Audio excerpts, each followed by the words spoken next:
US government brought together some of the most brilliant mathematicians and statisticians from Columbia University in a team known as the Statistical Research Group.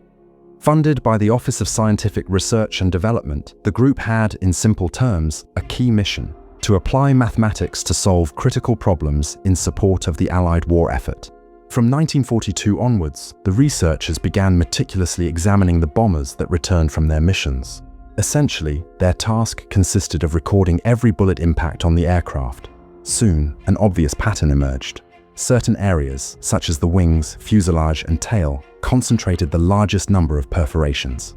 The initial conclusion seemed logical: to reinforce precisely those areas. However, the group's principal analyst, the mathematician Abraham Wald, noticed a crucial detail that, as simple as it may seem, had gone unnoticed until then. All the data came solely from aircraft that had managed to return. The planes that had been shot down, in other words, those that never came back, were not part of the analysis. This absence completely changed the interpretation. A closer examination revealed a counterintuitive conclusion.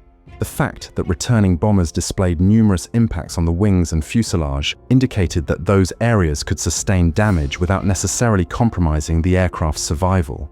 By contrast, the areas where almost no perforations were observed, such as the engines, the cockpit, or the fuel tanks, were in fact the most vulnerable.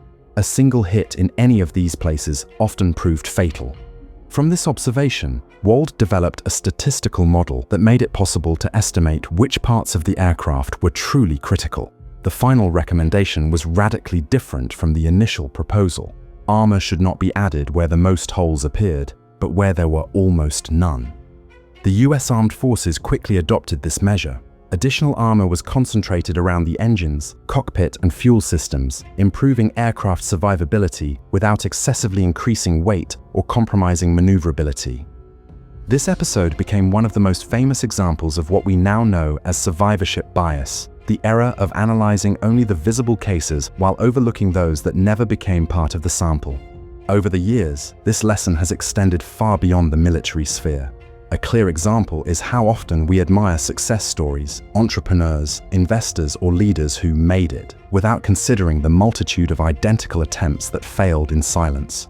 The most revealing takeaway from this World War II story is that sometimes the most important aspect of data is not what it shows, but what is missing from it.